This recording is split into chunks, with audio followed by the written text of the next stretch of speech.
আসসালামু আলাইকুম। আমি বেলকনি থেকে দুইটা কবুতর নিয়ে আসলাম প্রসেসিং করার জন্য। আজকে রান্না করব। পালা জিনিস খেতে কিন্তু খুবই মায়া লাগে, তারপরেও কিছু করার নাই, খেতেই হবে। এতগুলো কবুতরের বাচ্চা তো আর রেখে দেওয়া যাবে না। আর বাকি বাচ্চাগুলোকে বিক্রি করে দেওয়া হয়েছে।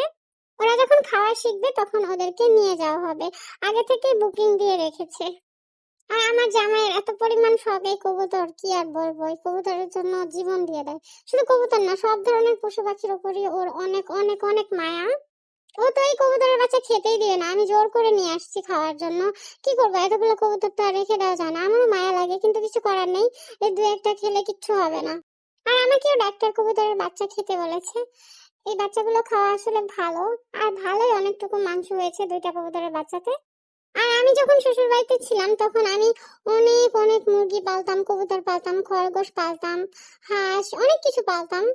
ও আমাকে আলাদা একটা ঘর করে দিয়েছিল এই কবুতর, হাঁস, মুরগি এগুলো পালার জন্য। আমিও পালতাম ভালোই। পরবর্তীতে এখানে চলে আসার জন্য অনেক কিছু পালা বন্ধ হয়ে গিয়েছে। তারপরে বেলকনিতে অল্প কিছু কবুতর পালন করা হচ্ছে। আসলে কিন্তু সব শখ সব জায়গায় পূরণ করা যায় না। তারপরে ইচ্ছা থাকলে অল্প কিছু করে পূরণ করা যায়। আর দেখুন কবুতরের মাংসগুলো দেখতে কত সুন্দর লাগছে। আর রান্না করলেও খুব মজা হয়।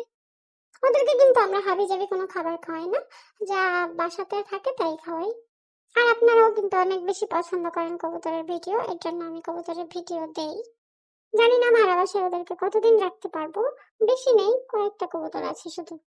আর আমার উনি এগুলোকে খুব সুন্দর করে পরিষ্কার পরিচ্ছন্ন করে রাখে। ও যখনই সময় পায় এগুলোকে সময় দেয়। আর আমার মনে হয় চাকরি শেষ করে সবারই একটু একটু ড্রিম থাকে এরকম খামার টাইপ কিছু করার। এখানে যেহেতু বন্দি লাইফটা শেষ করে সবারই ইচ্ছে থাকে একটু গ্রামীণ পরিবেশে থাকার। আজকের মতো এই পর্যন্তই। ভালো থাকবেন। আল্লাহ হাফেজ।